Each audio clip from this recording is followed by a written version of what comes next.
Assalamualaikum warahmatullahi wabarakatuh. Sebelumnya, perkenalkan saya Francisca Adela Tumbas, NRP 23 2020-40.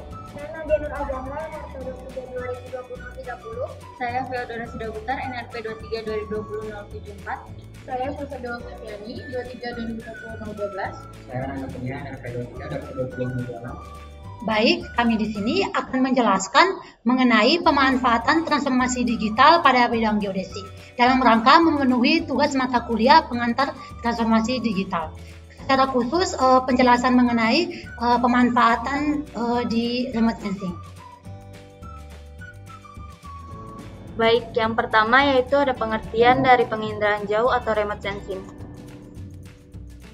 Penginderaan jauh atau remote sensing merupakan ilmu untuk mendapatkan informasi tentang objek, daerah, atau fenomena dengan analisis data yang diperoleh dari suatu alat tanpa kontak langsung dengan objek, daerah, atau fenomena yang dikaji.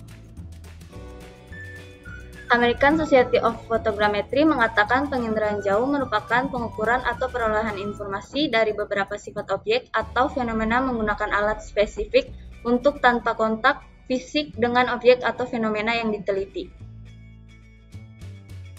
Baik, selanjutnya di sini saya akan menjelaskan tentang sejarah penginderaan jauh atau remote sensing.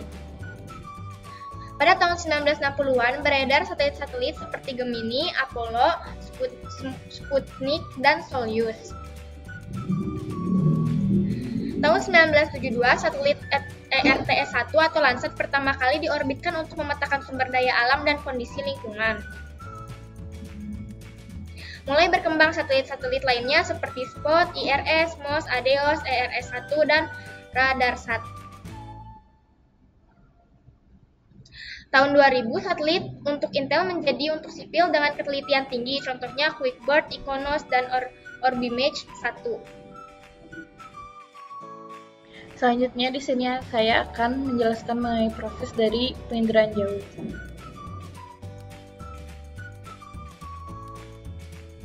Penginderaan jauh sendiri memiliki 4 komponen dasar.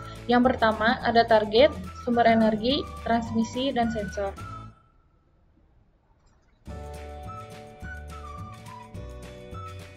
Yang pertama, sumber energi yang memancarkan energi elektromagnetik pada objek target mutlak diperlukan. Yang kedua, bersamaan dengan berpindahnya energi dari sumber energi ke objek, energi akan berinteraksi dengan atmosfer yang dilaluinya. Interaksi ini dapat terjadi lagi ketika energi tersebut berpindah dari objek target ke sensornya. Yang ketiga, energi yang terekam oleh sensor akan ditransmisikan secara elektronis ke stasiun penerima, lalu dilakukan koreksi dan diproses kembali dengan penggunaan biner hingga diperoleh suatu citra.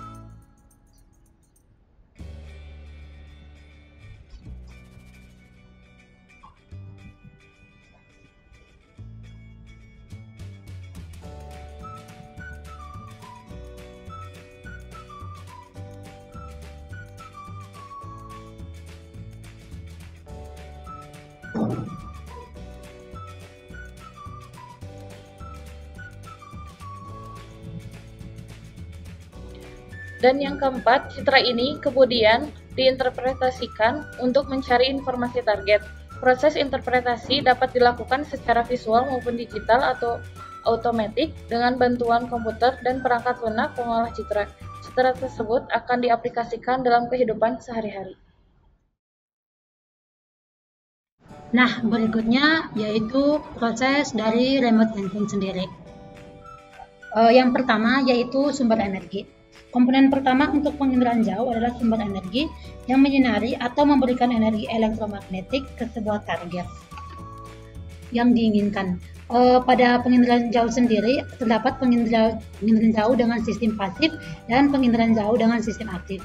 Penginderaan jauh dengan sistem pasif menggunakan tenaga alami yakni sinar matahari. Sedangkan penginderaan jauh dengan sistem aktif menggunakan tenaga buatan yang berupa pancaran, sehingga perekaman objek di bumi dapat dilakukan di malam hari tanpa terkendala cuaca.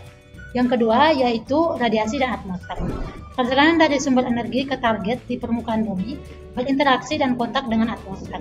Interaksi ini terjadi untuk kedua kalinya saat perjalanan energi dari target ke sumber energi. berikutnya yaitu interaksi dengan target. Energi yang melalui atmosfer kemudian berinteraksi dengan kontak dan target yang dituju. Setiap objek yang memiliki kemampuan pemantulan gelombang yang berbeda-beda. Yang keempat yaitu perekaman energi oleh sensor.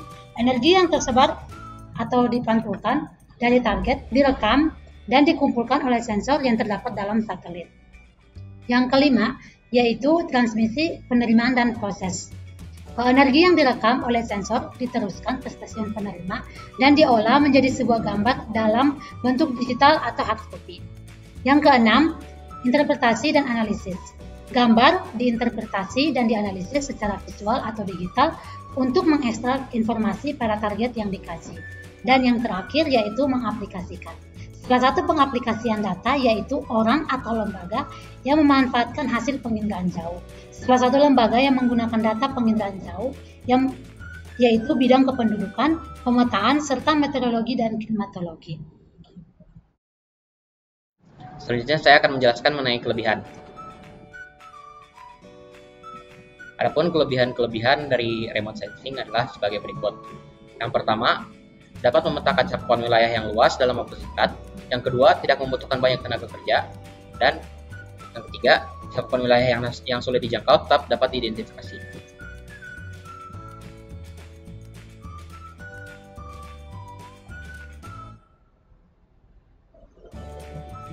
Yang keempat, peta yang dihasilkan bersifat 3 dimensi. Yang kelima, dapat menghasilkan visual fenomena di muka bumi dengan periode waktu. Dan yang keenam atau yang terakhir, biaya lebih murah.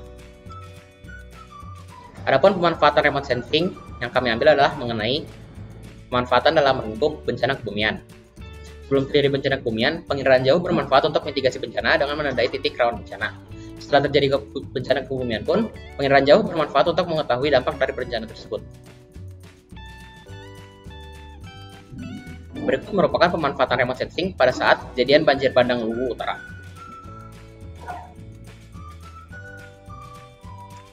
Lembaga Penerbangan dan Antariksa Nasional atau LAPAN memantau kerusakan akibat banjir melalui satelit Spot 6 dan Pleiades pada Jumat tanggal 17 Juli 2020. Kemudian data ini dibandingkan dengan data satelit Spot 7 tanggal 4 Oktober 2019 sebelum kejadian.